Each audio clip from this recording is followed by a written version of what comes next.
За нийт үзэг сонсогчдоо энэ хөөдрийн мэндийг хүргье. Шинжлэх ухаан танин мэдэхүйн Од Мөндөр Сувгийн маань Их Монгол улсын түүх нэвтрүүлэг маань эхэлж байна. За энэ хүн нэвтрүүлгийг Америк сургуулийн түүхийн багш Марат хаан бид бүхэнд бэлтгэн хүргэдэг. Өдрийн мэнд хүргэе. За өдрийн мэнд хүргэе.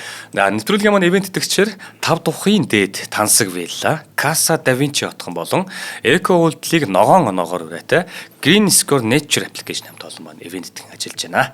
За ивент итгэгч нартаа маш их баярлалаа. За өнөөдрийн сэдэв бол Чингис хааны уур хилэн ба хоризм шаахын төгсгөл гэсэн сэдэв байгаа.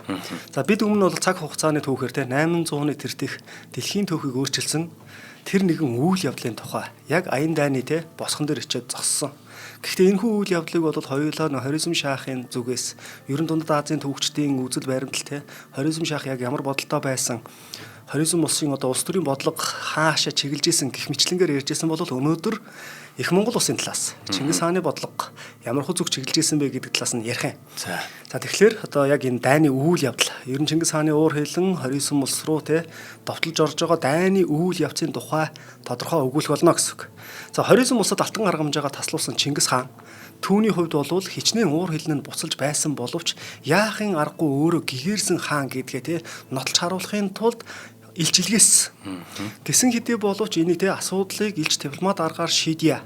Орчин цагийн бол хамгийн зөв зохистой үйл явдал шүү дээ. За гэтэл энд бол яасан бэхлээр хоризмын Мухаммед шахаас ихэрхлийн одоо ингээд ийм үгээр бялхсан гэдэг ч юм уу хоризм шахын хариу бол дэндүү хатуу. Ийм үг ирсэн. За тийм учраас Чингис хаан 1219 онд шууд дайн хийн гэхээсээ илүүтэйгээр альва асуудлыг их хуралдаа гэдэг асуудлаар монголчууд зохицуулдаг байсан. За 1219 онд их хуралдааг зохион байгуулсан. За энэхүү их хуралдаагаар мэдээж Чингис хааны боорч, мухлай, зэлэм гэх мэтлэнгээр одоо өрлөг жанжингууд эдгээр одоо хамгийн алдартай жанжингууд ямар асуудлыг хилэлцэх вэ гэдгээ бүгдээрээ мэдчихсэн.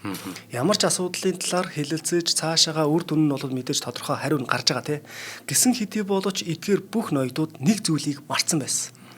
Энэ зүйлийг ажигласан яг хуралдааны үеэр Исүү хатан Чингис хаанд хандан өөрийнхөө залгамжлагчаа тодруулахыг хүссэн явдал байгаа байхгүй. Хэдий хатуу боловч энэ үг үнэн байсан.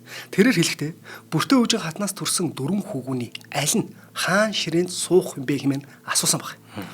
За энэ яг их хатны байр суурийг бол илүү тодорхой харуулж өгч байгаа. Ер нь бол Монголын түүхэнд их хатан бол нэлээд дээгүүр байр суурьтай. Түүнээс төрсэн хүүгүүд нь заавал хаан ширээнд суух ёстой гэдэг зарчмын байр суурийг илэрхийлж байгаа үйл явдал болж байгаа. За Чингис хаан эсвэн хилдэг бол зүгөөс зөв. Дүүнэр, хөвгүүд, боорч мухулаатан тэргүүтээ энэ хүмүүс эс дугруу хэмээн зэмлээд хөвгүүдийн ах зүч чи үгээ хэлгэсэн. Зүч үгээ хэлэх гэжсэн чинь цагаатаа гинт дундуур нь орж ирээ бид энэ мэрэгдийн орхиц зарагдах ёстой юу гэсэн утга санаатай үгийг хэлдэг учраас зүч маш их уурлаад цагаатаа чи надаас яг юугаараа илүү юм бэ? Би чамтаа нум сум харалдаад ялагдах юм бол эрхий хуруугаа огтлсуугаа. Чамтаа барилдаад хэрвээ унвал унсан газараасаа бүү усг. За маш том амлалт өгж байгаа юм Чи зөвхөн надаас уур омог бардам энэ зүйлээрээ л илүү бах гэдэг утгыг үгийг хэлж байгаа. За үүнээс гадна ер нь бол саяны энэ хуралдаан уур амьсгал нэлээд ширүүн болсон. Яг энэ хэсэг дээр. За ингээд нөхцөл байдал бүгд явсаар байгаад нэг хүн төр тогтож байгаа нь тэр нь мэдээж дараагийн эзэнт гүрний их хаан өгөөдөө. За ингээд өгөөдөг бол дараагийн Чингис хааны залгамжлагч гэдгийг бол 1219 онд хоризм улсын аян дайны эхэнд ингээд зарлаад тунхаглалчилж байгаа. За үүнээс гадна Монгол ардын зүйрц зөөгөнд байдаг сайлаа бэлтгэхэр саваа бэлдээ гэдэг. За энэ нь юу гэсэн үг вэ гэхээр хоризм улстай дайн хийх гэж байна. Тэгэхээр энэ бол тоглоом биш. За хүчрэх гүрэн. Тэр нь бол ойлгомжтой. За артал аюулгүй байх хэрэгтэй болчихж байгаа байхгүй. За ийм учраас алтан улсад хийж байгаа дайныг бол мухлаа жанжинд хариуцуулаад цааш нь бол явуулж байгаа. Гэхдээ энд бол цөөн тооны 20 гаруй мянган цэрэг үлдээж байгаа. За төрийн багны дөрвөн зүгт гэх юм уу ингээд тал бүрт ямар нэгэн байдлаар аюулгүй байх хэрэгтэй тийм биз? За тэгэхээр говийн өмнөх хэргийг бол алаага бихийд. Тэгээ Монголын их орн Монгол орныхоо гал голомтыг бол отголжин ноёнд отчхон ноён За энд бол хариуцуулан үлдээсэн байдаг. За ингэж ард тал төрийн хэрэгээ бол төвхнүүлснийхээ дараа 1219 оны бэлгийн тооллын хаврын сүүл сард хэрлэн туулын саваас Монголын цэргийн гол хүч баруун зүг рүү хөдөлсөн байна. За хэлэхэд бол хитрхи амархан. Ингээд бодоод үзтээ. их цэрэг хөдлөв. Зүгээр л 3 өгүүлбэр байгаа сте тий. Гэтэл үг. Тий 3 үг. За гэтэл энд бол энэ 3 үг бол яг ингээд таны одоо ой санаанд хэр олон үйл явдал болж байгаа вэ гэдгийг бол шууд харж болохоор байгаа сте. За морин тураагаар дэлхийг тамгалж морин дил дээрээс те түүхийг өөрчилсөн тэр их аян дайны төрөвч ийхүү морцсон юм. За гэвч тэдний замд бол сүрлэг алтай уулас те хөндлөсөж байгаа. За Чингис хаан их цэргийн хүчийг хохирлгүй хурдан шуурхаа давуулахын тулд 3 дахь хүү өгөөдөд энэ нэгэн чухал албан тушаалыг өгсөн нь те аль ажил хариуцуулсан нь алтаан даваануудыг засаж зам тавих ажил. Хэрв одоо ингээд төсөөлөд үзье л та тий тэр өндөр уус завчин хавцлын тий мянган цэрэг ард иргэд адуу мал эдгээр чинь бүгдээр явна штэ. За эдгээр бүгд ямар нэгэн байдлаар төвөггүй давах ёстой. Тийм л дардан одоо тий ийм зүйлийг засаж янзлах ёстой болчиход байгаа байхгүй. За тэгээ өгөөдөө хүү бол эцгийнхээ одоо өгсөн одоо энэ хүү одоо хариуцлагатай албаа гэсэн үг тий маш чадамгай хийсэн байдаг. За ингээл бас л сонсоод төсөөлөд үзэх юм бол юу харагдах нь вэ гэдэг нь бол бас тодорхой байгаа хэвээр. За Алдар Чанчин бомб 1221 онд бол тэ Чингис хаантай уулзах гээд араас нь явдаг. За энэ үеэр бол тэрээр бол Алтай уулсын хойд хормоод ирээд 3 өндөр уулыг даван Тэнгэр уулын арын нэгэн хотод очисон гэж байгаа. За тэрээр тэмдэглэдэ энгийн иргэд төг бахта давсныг бодоход өгөөдөө засаж тавьсан зам чанартай байсан гэдгийг бол дурдсан байгаа байхгүй. Энэтэй тэмдэглэлээс ажиглахад. За энэ бол монголчуудын зөвхөн байлдах бус бүтээн байгуулах, зам харилцааг хөгжүүлэхтэй ч те гарамга байсны илрэл байгаа. За тэрхүү зассан одоо те замаар их цэрэг зуны адаг сар гэхэд хэдийнэ даваад алтайг давж эрчис мөрний хөвөнд одоо хурж очоод те ингээ хуралцсан байгаа юм. За түүхч Батсүрэн бас нэг сонирхолтой тоо баримт хэлсэн байдаг. Үүнд бол нэлээд ойр тоо баримт гаргасан байгаа байхгүй. Тэрээр юу гэсэн бэ гэхээр 1217 оны хуралдаагаар Чингис хаан улсын ван мухлаад онгуудын 10,000, аруулаадын 1,000, уруудын 4, мангуудын 1, хонгираадын 3, ихэрсийн 2, жалаарын 2, нийт 23,000 цэрэг үлдээсэн. Очихын ноёны урдын адил гал голомтой сахиж үлдсэн ба чухам яг хэдэн цэрэгтэй вэ гэдг нь бол баримжаалах аргагүй. Гагцхүү Монгол орны умар нутгийн бослогууд дарагдаж алтан ус тангуудын одоо чиглэлийг одоо мухлаа ноён хариуцныг тооцвол нэг төмп буюу 10,000 үлдээсэн байх магадлалтай.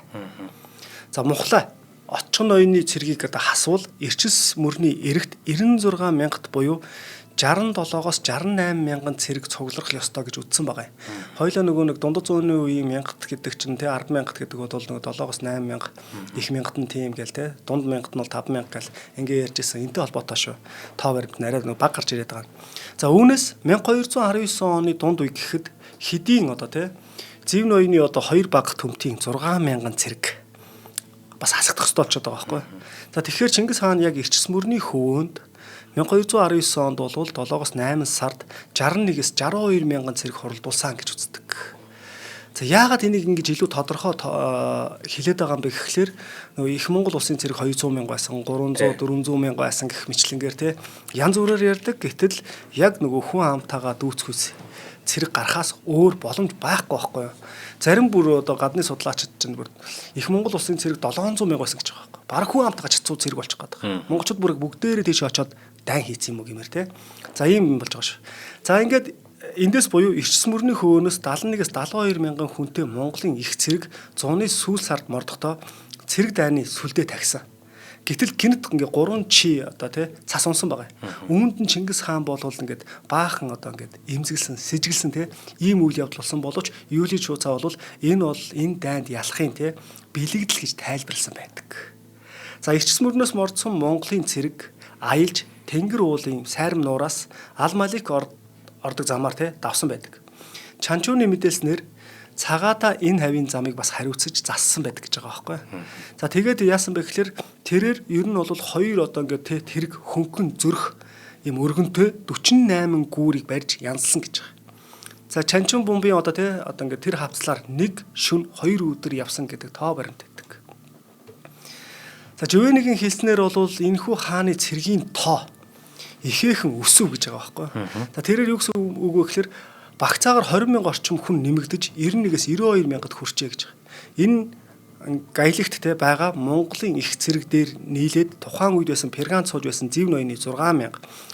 Түүнд бас 1219 оны хавар дагаар орсон Үзгэнд нутгийн Карлук Эмилийн 3,000 цэргийг нэмэх аваас сая Монголын цэргийн тоо 100,000 болно гэж.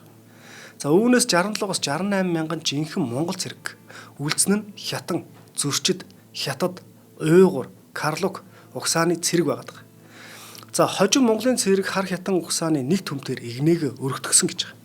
За 1220 оны аргын тооллын 2 дугаар сард хоризмоос зөгцсөн Мухаммед султааны талд алба хааж байсан хар Хятаны 7,000 цэрэг их Монгол улсын буюу Чингис хааны цэрэгт ирж нэгдсэн байдаг.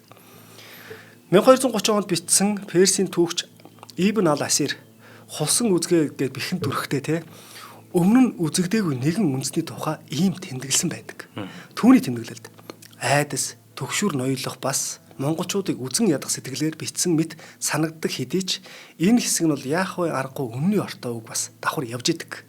Тэр бол дэлхийн талыг морин туураагаар хамгаалсан монголчууд байлаа. Монгол цэрэг бол аян дайны замд хүнс хайж альжаадаггүй. Байгалийн хуулиар амьдрагч хүчрхэг ард түмэн байв. Тэдний араас хүнс тээсэн урт цуваа харагдахгүй. Харин ч үүл мэт нүүдлэх хонь, үхэр, адууны сүрэг нь тэдний амьд агуулах байлаа. Цогтой хоол хүнстэйгээ цуг явж идэг. Цас манарсан хүйтэнд ч тал нутагт тэдгэр мордно. Туураагаараа мүс цохин, өвсний үндэс цулгаан онд орж цэргүүд нь гал дээр шарсан махнаас өөр зүйл үл хүсэмжлэн. Хатуужил дунд инээлдэх нь харь хүний нүдэнд айц төрүүлэн. Ибн ал-Асир тэднийг хориотой хүнсгүй хорьсон ямар нэгэн хүнс байхгүй. Нохоо гахаагч үл голон идэгчд химэн хэтрүүлэн бичсэн нь үнэндээ бол Монгол цэргийг ямар ч нөхцөлд амьд үлдэх чадвар өрөндийнхний ойлгож чадамгүй тэрхүү зэрлэг бөгөөд гайхамшиг төвчээрийг гайхсандаа хэлсэн хэрэг визээ гэж түүхчд бас үздэг. За түүхч юу вэ? Монгол цэргийг хараад исламын ертөнцийн ялзарсан тогтолцоотой харьцуулан дуу алдсан байдаг.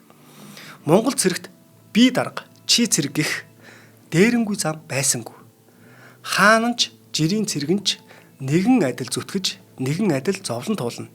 Төлөвлөсөн цагтаа хэлсэн газараа ягштал цуглах тэдний зохион байгуулалт нь орчин цагийн шиг нарийн гэж байгаа байхгүй.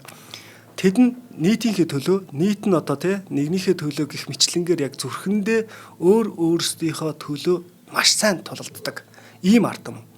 Харин Ан Насивийн тэмдэглэснээр хоризмын байдал тис өөр байв. Тэдний хүч чадал нь итгэл үнэмшлэн дээр биш. Харин алт мөнгөн дээр тогтож байлаа. Хоризмын цэрэг бүр нөөц хэрэгслээ айтсан төсөөлөв тэмээтэй гэсэн үг байхгүй тийм. Ирэх ёстой. Энэ нь цэргийн цувааг нүсэр удаан хөдөлгөөнгүй болгоно. Исламын орнуудын цэргүүд баяжих, эрх мэдэл суухаараа эзэндээ захирагдхаа болж амин хуваа хичээнэ. Шан харамж үгүй гэхэд нь хэдэн 100 мянгаараа цуглах атлаа тулалдааны талбарт яг ил зөрүүлэх нь бол яг дайн болох цагт гэсэн үг шүү дээ тийм. Салхинд хийсэн мэт алга болдог байсныг жүвэний гашуунаар тэмдэглэн үлдээсэн байдаг. Түүхч Жузан хоризмын Мухаммед султаныг 1211 онд хар Хятаныг ялахад 400 мянган цэрэгтэй байсан хэмээн дурдсан байдаг. Гэвч энэ нүсэр айрам Монгол цэргийн өмнө яагаад хүчин мөхсдөв? Ан Насави болон судрын жуулганы мэдээгээр хоризмын шах цэргээ нэгтгэж тулдгаас айж хот болгонд хэсэг хэсгээр нь хуваан байрлуулсан нь хамгийн том алдаа байлаа. Өмнөх дугаард нэлээд тодорхой дурдсан тийм. За ингэснээр тэд Монголын морин цэргийг аянга мэт цохилтонд нэг нэгээрээ өртөж түүхийн талбараас арчигдсан юм. Түүхэн сурвалжуудад бол тухайн үеийнхээ дуйлаантай мэдээ гэсэн үг шүү дээ тийм. За тэгэхээр түүхчид өөрсдийн үзсэн сонсон зүйлээ бичгтээ дайсныхаа сүр хүчийг гайхуулах эсвэл өөрсдийнхөө ялагдлыг зөвтгөхийн тулд цэргийн тоог тэнгэр тултал өсгөх нь түгээмэл байдаг. Хоризмын Мухаммед султан 400 мянган цэрэгтэй байсан гэх домог мэт тоо бий. Гэвч бодит байдал дээр энэ хүч нэгэн цултай оронд бол тал тийшээ харсан юм нэгдмэл бус байсан гэж байгаа. За 400 мянга байлаа гэхэд бол энэ нэгдмэл цэргүүд бол биш ээ гэсэн. За Жузан. За энэ хүн бол 400 мянга гэсэн тоо бол орчин үеийн судлаач нар тий энэ хүний энэ тоог хэл бол нэг 40 мянгаас хэтрэхгүй гэсэн тоо байгаад байдаг. За энэ бол бас л нэг түүхчил тоо баримт хэлж байгаа байхгүй. 10 дахин ихсгсэн тоо гэх мэтлэнгээр ярьж байгаа. За Султан бол мэдээж цэргээр нэгтгэж чадаагүй тий. За тэрээр Сир Дараагийн хотуудад 29 мянга, Бухард 20 мянга, Самаркандад 40-с 50 мянга, Төв нутаг ба бусад мужид 100-аас 130 мянга орчим цэргийг тархаан байрлуулсан байдаг. За тэгээ бодоод үзэх юм бол Хоризм шаахын тий 280-аас 290 мянган цэрэг гэдэг бол аврах том боловч салж унсан гинжтэй адилхан гэдэг зүйлийг хэлж болж байгаа. Тэд хэрмийнхээ цаана монголчуудыг эрхийг хүлээн суухад нүүдэлчдийн морин туурай хэдийнэ тэднийг нэг нэгээр нь бүслэн авч байлаа. Монгол цэргийн тоог дундад зууны сурвалжуудад 600-аас 700 мянга хэмээн хэтрүүлэгтэй бичсэнийг сая түрүү нэг жишээгээр ярьчлаа тий. За энэ мэтлэнгээр ярьж байгаа юм. За хоёулаа нэг зүйлийг танилцуулчаад хамтран ажиллагчаа танилцуулъя тий. За судлаачид ер нь бол янз янзаар л хэлээд байгаа юм л да тоо баримтуудыг. За тэгээд ер нь бол Монгол цэргийн тоог болуулаа ш тий. Хараа даваан хэмээхийн судлаач бол 230 мянга гэж үзсэн байдаг. За энэ саундерс болон сайшаал нар 200 мянга. Бартолд бол 150-аас 200 мянга. Энэ Петрушки шагдар нар бол 120-оос 150 мянган цэрэг байсан гэдэг. За Лидл Харт гэдэг одоо түүхч бол 100 мянга. За шин судалгаа буюу бас Юан улсын одоо судар те эдгээрээс харьцуулаад үзэх юм бол 100 мянга өвний 67-оос 68 мянга нь бол яг Монгол цэргээ гэдэг саяны хэлсэн тоо баримт яваад байгаа. За хоёулаа хамтран ажиллагчаа танилцуулах.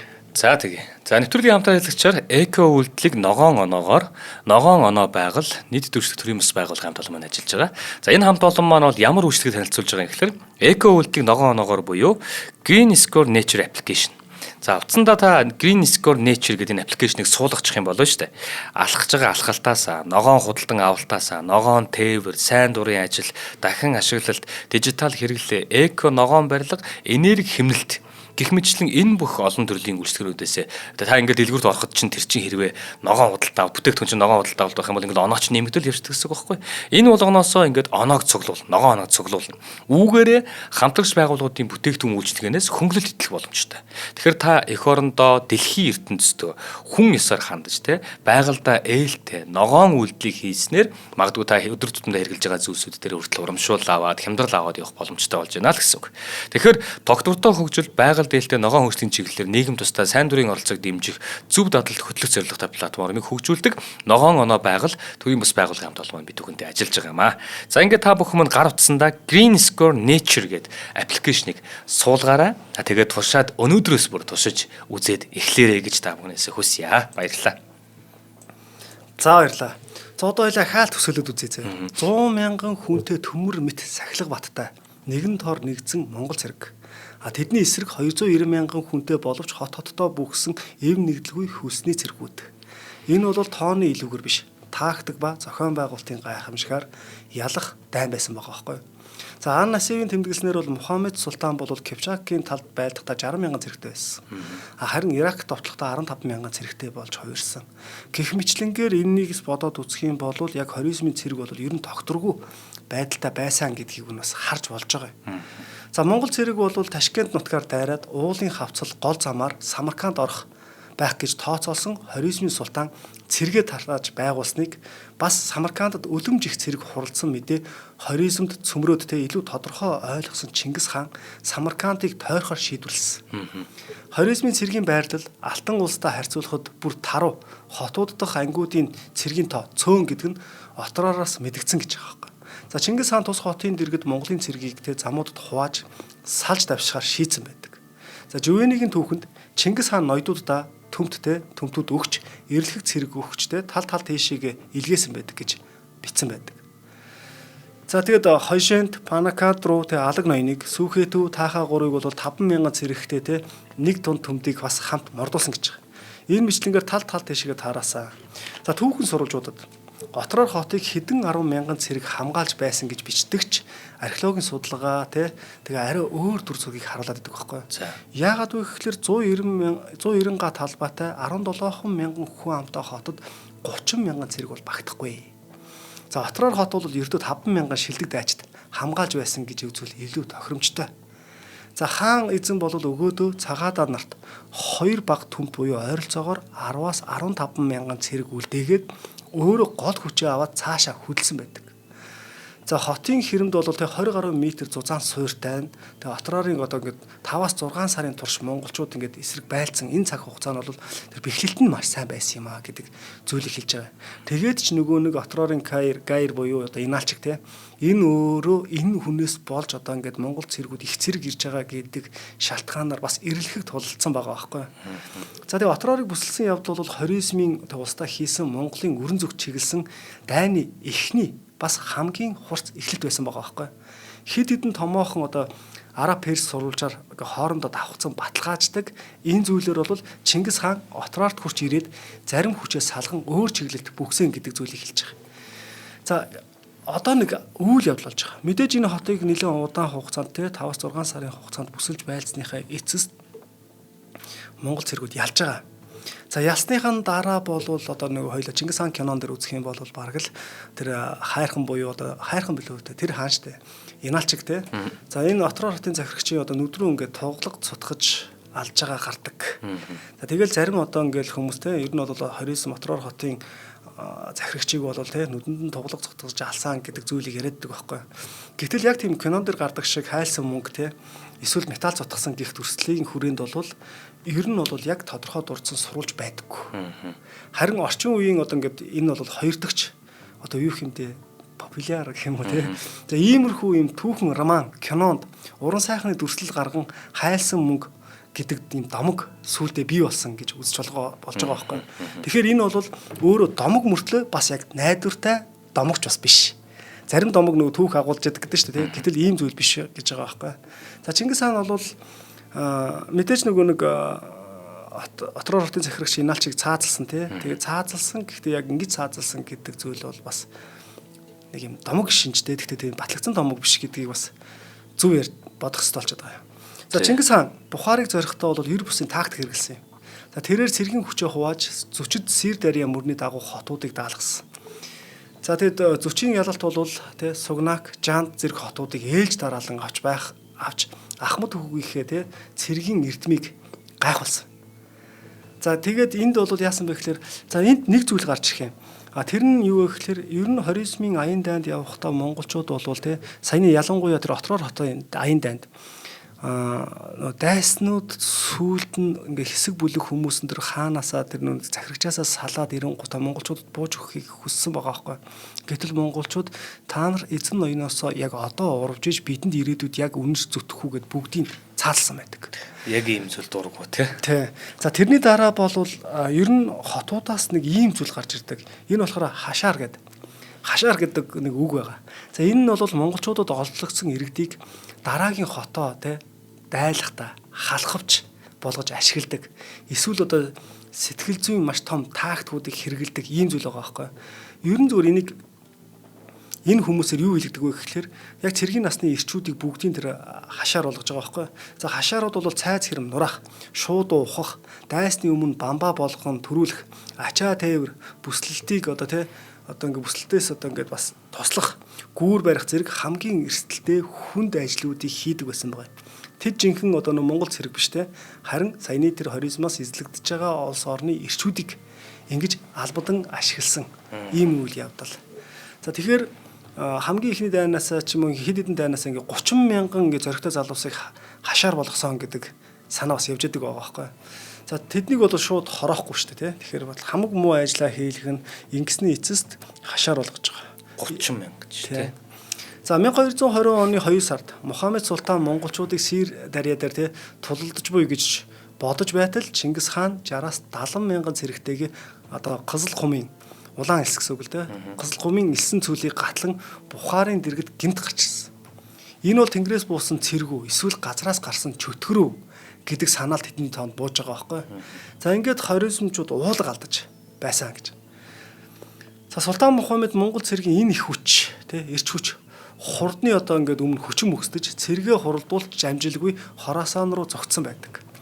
Түүнийг мөшгөхөөр Зэв Сүбэдэ нарт 3 төмп цэрэгтэйгээр араас нь гарсан. За энэ бол дэлхийн түүхэнд хамгийн алдартай мөшгөлт гэж үзэж болно тий. Тагналт араас нь мөшгөөл яваадсан гэсэн. За Отрор, Бухар, Самарканд эдгээр хотуудын уналт бол тий 29-ийн эцэнт гүрний төгсгөлийн эхлэл байлаа.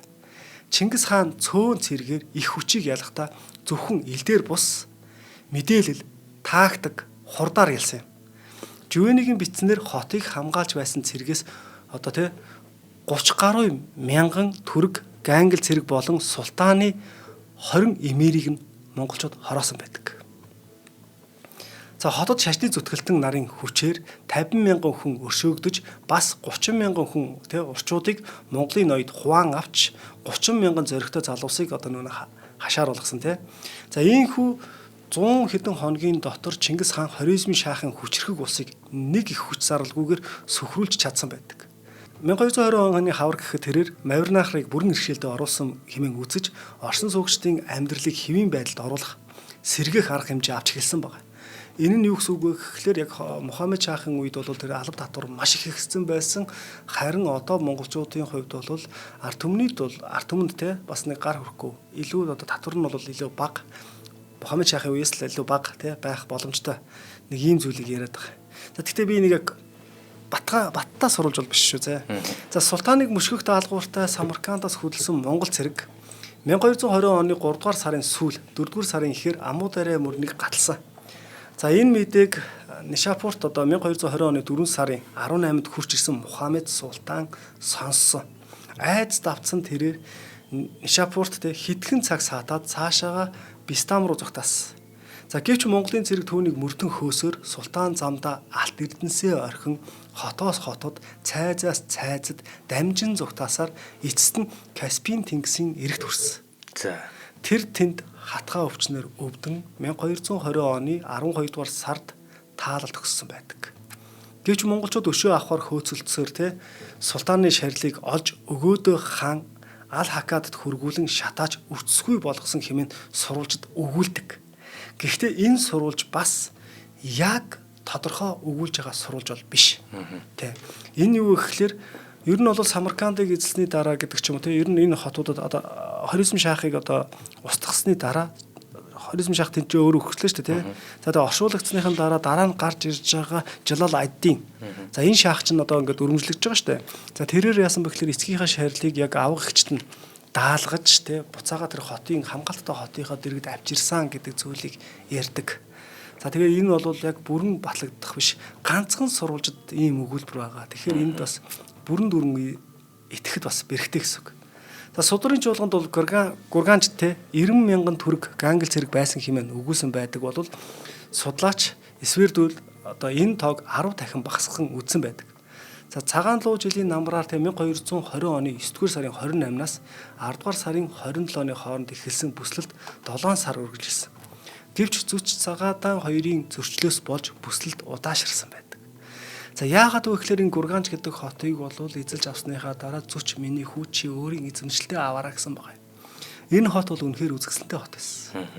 Тийм учраас энэ хотыг бол зүч бол маш айжхан хотын тэр хэрэм ханыг нураалгүйгээр авах гэдэг харин цагаатаа бол юуг довтлоод те бүгдийг ингээд хүс тэмдрээ те тэр хотыг бол газртаан тэгшилчих гээд байгаа байхгүй. Тэгээ энэ хоёрын зөрчил ингээ хоорондоо явагдаад исэн учраас дайны үйл явдал нь ингээ удаашрж эхэлсэн байгаа.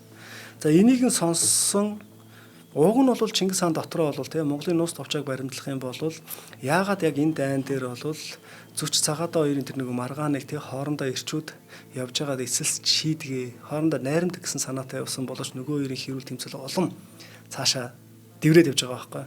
За энийг нь сонссон Чингис хаан бол өгөөдөг те явуулдаг. За өгөөдөө юуны өмнө бол хоёр ахыгаа эвлэрүүлээд зарлиг ёсоор те удирдлагыг гартаа авсан. За эцэст нь хотыг эзэлж 100 мянган урчууд болон эмэгтэйчүүд хүүхдийг хуваан авч үлдсэн ирчүүдийг нь хятсан хэмээн сурвалж бас бичсэн байдаг. За Жувени болон судрын чуулганд өгүүлснээр 50 мянган монгол цэрэг оролцож нэг цэрэг 24 хүн алах хэрэг гарсан гэж байгаа.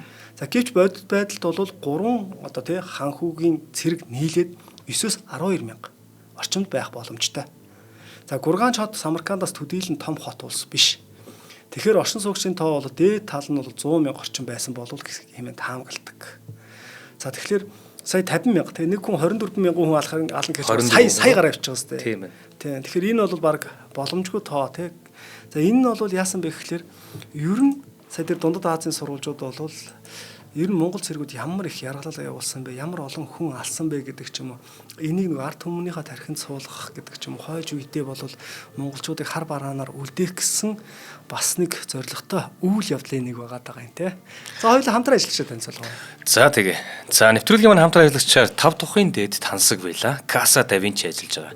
За Casa da Vinci-гийн хамт олон маань кондо болон вилла загварын айл бүрийн те зочны өрөө урагшаа байгальд олдох харуулцтай 3-аас 6.2 м хүртэлх өндөр таацтай 4-5 давхар сууц бөгөөд хамгийн гол нь Casa da Vinci төслийн үндсэн концепцийг алдагдуулахгүйгээр хаус хотхны зэрэглэлийг хэвээр хадгалж давхардаа зөвхөн 2хан айлтай нэг барилгад 4-өөс 9хэн айл байхаар төлөвлөгдсөн.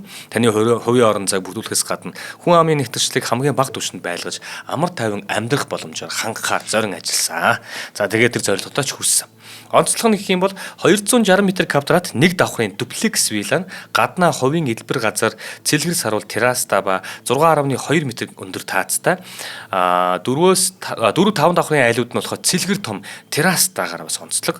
Энэхүү сууцны загварын байр маш гоё төлөвлөлттэй болохоор та бүхэн маань өөрсдөө зорж очиод бас гоё үзээрэй. Сүүлийн үед энэ гоё террастай байр, террастай орон сууц гэдэг чинь айгүй гоё хүмүүсийн тийм нэг юм хүсдэг зүйл болоод байна шүү. За тэгээд цоошин төлөвлөлт дизайн бүхий кондо болон вилла сууцны нэгдүгээр ээлж ашиглалтанд орж нүүж ороход бэлэн болцсон байгаа. 2026 оны 3 сараас эхлээд 2-3 дугаар ээлжүүд шатараалтайгаар ашиглалтанд орж байгаа. Тэгэхээр кондо болон вилла нь 112 м квадратаас 260 м квадрат хүртэл сонголттой дуплекс, хаус, апартмент, пентхаусаас бүрддэг ийм төсөл байгаа. За та бүхэн маань дэлгэрэнгүй мэдээллийг 75 тэг 7 50 50 75 тэг 7 50 50 гэсэн дугаараас лавлаарай. За одоо бид бүхнийг дэмжиж ажилласан NCD группийн хэрэгжүүлж буй Casa da Vinci хотхондоо баярлалаа. За энэ үеийн түүх бол бүр сонирхолтой бол авчиж байгаа. За энэ үед бол Чингис хааны анхаарал тэг Гурганжаас Газна руу шилжиж байсан байгаа байхгүй. Учир нь Мухаммед султаны хүү те Жалал ад-Дин Газнад хүчээ төвлөрүүлж тэмцэхэр шийдсэн. За эцгийнхээ нийслэл Гурганжид дэмжлэг олж чадаагүй. Жалал ад-Дин те өөрт нь оногдсон Газна хотод буцаж Монголын цэрэгтэй тулалдахаар бэлдэж эхэлсэн. Замд нь түүнийг дэмжигчид ноёд нэгдсээр байсан. Хоросооны хойд хязгаарт те ер нь бол маш олон ноёдууд ирж нэгдэж Мухаммедийг бол те Мухаммедгийн Жалал ад-Диныг дараагийн одоо шаах гэж өргөмжилсэн байгаа. Чингис хаан түүнийг ингэн гэж урьдчилан таамаглаж байсан бололтой байдаг. Тэр Термизийг эзлээд аажмаар өнөөгийн Афганистаны нутаг руу орж ирсэн.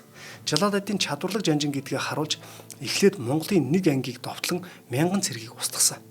Дараа нь Шихэн хотгийн захирсан 10,000 хүнтэй 2 түмэн Монгол цэргийг Перванд буцагсан.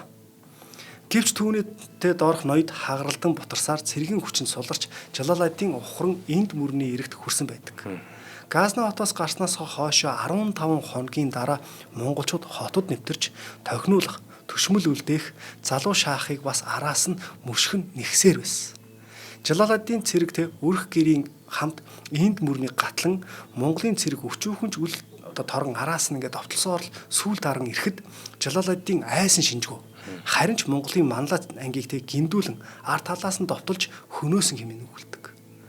Чингис хаан тэ мөшгсөөр гүйцэж 1221 оны 11 сарын 24-нд мөрний эрэгт тэ Жалал ад-Диныг шахсан байна. Шаах өөрийн 20-30 мянган цэргээ байрлуулан засаж эхэлсэн. Зүүн этгээдэд мөрөндтэй шахсан их уулыг тулж баруун этгээдэд энд мөрөнд шахагдсан ийм байрлалыг сонгосон байгаа байхгүй. За Чингис хаан 2 жигүүрээ ямагт довтлох те Монгол цэргийн давуу талыг нь бол үгүй хийж байгаа. Яг энэ байрлалаараа. За тулалдаан эхлэхэд шаах баруун жигүүрээ сэлбэн дэмцээр Монгол цэргийн зүүн жигүүрийг төрж ухраагаад өөрийн биеэр гол руу уулгалан орж сэт цохиж Чингис хааны унсан хүлэг морийг харуулх зэргээр ихэд твдүүлж байтал зүүн талын бэрх бартаг уулыг яаж ийгээд давж туулсан Баалаа ноёны нэг төмөн төмт те 29-ийн цэргийн араас нь хавчин байлдаж зүүн жигүүр гол хэсгийн баруун жигүүр те жигүүрээс нь салгаж цогсон байгаа. За Жалал ад-Дин 7000 цэрэг авч Монгол цэргийн жагсаалтыг нэвт дайрч морио сэлгэж замдаа хуйг дуулга тайлж хаяад бамбаага мөрлөн мориноос мориороо шүзээ 60 тохоо буюу 7-оос 20 м өндрөө ирэг дээрээс энд мөрний ирэг дээрээс үсэрсэн байгаа байхгүй голын цаатар руу. За Жалал ад-Диныг дагаж гол руу өсөрч зогтсон цэргээс 4300 энэтхэг рүү одоо бас хүрч чадсан гэдэг гэж. За энэ бол янз бүрийн сурвалжуудаар янз бүрийн түүхэн үйл явдлуудыг бас дурдсан байдаг. Ялангуяа одоо тэр Дундад Азийн түүхэн сурвалжуудад бол энэ энд мөрний ирэг рүү өсөрж орсныхаа дараа голын цаатал руу гараад Чингис хааны зүг рүү Монгол цэрэг рүү хараад ингээд сэлмээрээ чичжээсэн ингээд За бас л үзэн ядаж байгаа шүү дээ энэ нас хичнээн одоо яаж байгаа ч гэсэн улс орноо хамгаалж байлдаж байгаа шүү дээ. Нөгөө талаас нь харах юм бол Жалаалддин бол харин шал ондоо байсан юм эцгээсээ тий. Анханасаа л эцгээс ондоо байсан. Анханасаа эцгээс ондоо. Бололтууд байлдаа нэг тагтаг мөгтөг ондоо байгаа гэсэн тий. Харин тий. Тэгэхдээ бас Жалаалддин чинь нөгөө хототдоо нөгөө байрлаж байлдана нөгөө орж ирэхэд ядарсан үед нь байлдана гэсэн бас анхны тийм сонголтыг хийсэн шүү дээ. За Жалаалддиныг нэхүүлэхээр Чингис хаан Баала дөрвөө догш нарт 2 төмд буюу 6-аас 10 мянган цэргүүгч энд мөрнийг гатлуулан илгээсэн ч энэтхэгийн халуунаас болж тэд удалгүй ирсэн байдаг. 25-6 нас хүрээд байсан тулуйг Чингис хаан дангаар нь цэрэг өдөрдүүлэн Хоризм шаахын улсын төв мужийн нэг Хоросооны эсрэг илгээсэн байдаг. Түүний өмнө илгээсэн тоогоочор ноён алагдсан тул тулуй Хоросоонд 1221 оны хавар довтлогон ирж эхлээд Мэрү буюу Мару хотыг дараа нь Нишапур хотыг авч буцахтаа Гератыг дайрч эхэлсэн байдаг. Хоросооныг дайсан тулуйн цэргийн урд хожид үзэгдээгүй их адлага үйлцэн хэмээн тэр цагийн бичгийн хүмүүс бас тэмдэглэж үлдээсэн байдаг. Зэв Сүбэдэ нарын захирсан цэрэг Хоризмын султаныг мөшгөж Каспийн тэнгисийн хавьд дөхөж очоод султаныг өгөхийг сонссон тул цааш аялсан байдаг. Ингэж товтлох шалтгаан бас байсан. Тэр нь юу гэхээр 1219 оны ихэр мэрэгдийн үлдэгдлийг хөөж байлдаж явхад бол мэрэгдийн талд орсон Кипчакийн цэрэг монголчуудад ил зөрүүлснийг Сүбэдэ бол мартаагүй. Хорхоо идээгүй 32 цагаан шүтэнтэй зууцсан яваа байхгүй яг л нэг 10 зууцсан яваа шиг. За тэгээ Хоризмын эсрэг дайны үед Кипчакийн эсрэг цэрэглэж дайлахыг бол тэр бол Чингис хаанаас хүссэн байдаг байхгүй. За тэгээ мэдээж тэр дайны үйл явцыг бас Чингис хаан харах ёстой байсан байх л та тий. За тэгээ Кипчакууд бол хүчрэг үлэмж хэцүү дайчд байсныг Монгол сурвалжийн мэдээж бас гэрчилсэн байдаг. Тэр Монгол сурвалжид юу гэж тэмдэглэсэн бэ гэхээр тэр үзүүр талын иргэн хэцүү иргэн тэд хэлгэнвэс өөрсдийн мэдсэндээ өөхөх иргэн гин. Мис хурцтай хэмээгдмөй гэж 1234 онд цагаатаа тодорхойлж дурдсан. Улс төмний тэргүүнд дурдсан Гангли, Орсууд, Асууд, Алаан, Мажар, Унгар нартай хамт Кипчакуудыг нэрлэж байгаа нь ер нь бол Сүбэдэ Баатар хүчирдэж байна гэснээс үцхэд зориг зүрх дайнч байдлаараа бол монголчуудаас үл дутах. Кипчак нараас Сүбэдэн хариугаа авах гэсэн ирэмэлзэл тун их байсан байгаа байхгүй. Бас нэг гоё хүчтэй өрсөлдөгчтэй бол нэг үзээд авчмаар санагдана нэстэ тий. За тэгэл ер нь бол Зэв Сүбэдэ хоёрын ингээ хааны зөвшөөрөл авчлаа штэ. За ингээ цаашаа Кавказын өмнөд биелийн орнуудаар аялахдаа гүрж Армени 6 түмэн цэргийг өдөж дагуулan явсаар Гура ба Алазан хотын голын бэлчир Хунааны хүндэд бас буцагсан байдаг. За тэр хавийн газар нутгийг уулгалж байгаад монголчууд Кавказын уулыг өвлийн цагаар давсан байгаа байхгүй. Энэ бас л дайны нэг том тактикийн нэг нь штэ. За ингээд Ширванаас ингэж гаргуулж авсан 9 газар чинь Монголын цэргийг Кавказын уулын хойд хормоод отон сууж асан их цэргийн аманд хөтлөн аваачаад өөртөө сэмхэн сугарч зүгтж оцсон байгаа байхгүй. Ийхүү монголчуудыг Кавказын уулын олон овог аймгийг нэгдсэн цэрэг Кипчакийн туслах хүчтэй хавсарч тулалдсан байдаг. Монголчууд дайснаа хагаралдуулах арга хэмжээ авч дараа нь нэгээр нь цогсон байдаг. Улмаар горил зориг болох Кипчак нарыг нэхэж мөшгсөөр гиндүүлэн довтлжээ гэж байгаа. За энэ тухай бол яг би нэг сурвалжийн малчч гэхдээ нэг иймэрхүү үйл явдал байдалдаг. Яг гэвэл тэр нэгдсэн хамтарсан цэрэг байгаа штэ. Эдгээр үед нь бол Кипчакуудад монголчууд маш олон хэмжээний бэлэг илгээсэн байгаа байхгүй. За тэгэнгუთ та хэд маань бол бас л яг бидэнтэй адилхан нүүдэлчин те. Бид бас яг угсаа үндсээ харах юм бол бас нэлийн ойр төрөлд очно. Тэгэхээр энэ хамтрал дотор та нар ороод хэрэггүй бидэнд те. Маш их хэмжээний алт мөнгө өгсөн байгаа байхгүй. Тэгэнгუთ нөгөө Кипчакууд нөгөө тийг хаяа авчиж байгаа. Тэгэнгуთ нь хаясан тэр үлдсэн цэргүүдийг цохиж аянгуудаа араас нь ахаад Кипчакийг очиж цогчиж байгаа байхгүй. Дайныг те. Бас л эргүүлж чадж байгаа зү. Тий, ухаанаар хийдгийг тий. Тий. За ингээд Орос Кипчакийн нэгдсэн хүч зарим мэдээгээр бол Оросын 80 мянга, Кипчакийн 50 мянган цэргийн эсрэг Монголын 2 төмт буюу араас 14 мянган цэрэг тэдэндээ нэгдсэн Азовын тэнгисийн зүүн эргийн хинч үйл захирагдах догшин суугчд болох Бродкигийн 50 мянган 5 мянган цэрэгтэй гих мэтлэнгээр ингээд маш олон цэргүүд бол Кал голын гол дээр тулалдаж дайсныг буцагсан гэж байгаа байхгүй. Үүний дараа Зэв Сүбэдийн цэрэг зай мөрний нөгөө эрэгт байдаг Кипчакийн хаадын гол үргээ рүү Үлбэрийн уулын Кипчак нарын нутгаар дамжин яасан довтлцоод Монголын зүг рүү бас эргэсэн байгаа юм. За Гурганжийг эзлсэний дараа бол тэнд үлдсэн зүч өөрт нь хувь болгож өгсөн газар нутгаа 1223-аас 1222 оноос 1223 онд тохинулахын хамт магадгүй бас Зэв Сүбэдийн цэрэг туслахаар тэдний араас бас амдаж өгөхөөр бас явсан байж магадгүй гэж үздэг байхгүй. Учир нь 1223-аас 24 оны өвөл Самаркандд өвлөсөн Чингис хаан нутгийн зүг жолоо залахдаа зүрчид илч довтлон Кипчакийн талаас гарч энд хүрлцэн ирээд ан ав хийж зугаацыг хэмээн хэлсэн байгаа. За Чингис хааны хоёр хүү цагаадаа өгөөдөө хоёр бол яг энэ үед бол Зарабшаан гэдэг энэ голын хүндийд бол шуучлахаар явсан гэж байгаа байхгүй. За энэ мэтлэнгээр монголчууд бол Чингис хааны уур хилэн 29 улсын аян дайны үйл явдал эхлэл бас өрнөл хэсэг бол яг ийм байгаад байгаа. За тэгээд энэ сэдв бол ерөнхийдөө бас дуусаагүй байгаа. Хоёулаа дараагийн сэдв дээр болохоор их гүрний эмгэнэлт төгсгөл гэдэг бас сэдв дээр үргэлжлүүлээд ярья. За тэгээ. За нэвтрүүлгийн маань хамтран ажиллагчаар 5 тухайн дээд тансаг вилла Casa da Vinci отхон замун дээрээс нь эко үйлдэлийг ногоон оноогоор Green Score Nature application хамт олон маань ажиллаа. Тэгээ энэхүү нэвтрүүлгийг бид бүхэнд бэлтгэн өргөсөн Америк сургуулийн түүхийн багш Маратхан танд баярлалаа. Сайн сайхныг хүсье. За баярлалаа. Нэвтрүүлгийг хүлээн авсан Нарны аймгийн монголчуудтай баярлалаа. Одмондөр сувг нь энэ мэдчлэн таны мэдхүү мянган нэвтрүүлгийг 2026 оны 7 сарын 1 хүртэл та бүхэндээ хүргэх юм. Их хэлээрээ шинжлэх ухаан танин мэдхүүг түгээхийн үлсэд нэгтгэх хүсвэл та бидэнд хандив өгөх боломжтой. Жилдээ ганцхан удаа 100 мянган төгрөгөөр биднийг дэмжснээр шинжлэх ухаан танин мэдхүйг түгээх энэ үйл хэрэг амжилттай үргэлжлэх юм. Одмондөр нэр дээрх Худал ажлын банкны дансага 4191 Тэг 4518. Та 100 мянган төгрөгөөр шилжүүлэхдээ гүйлгийн утга дээр нь өөрийн нэр болон утасны дугаараа заавал бичээрэй. 100 мянган төгрөг хандалснаар Одмондөр сувгийн алтан гишүүн болох юм а. Шинжлэх ухаан танин мэдхгүй Монголд ялах болтугай.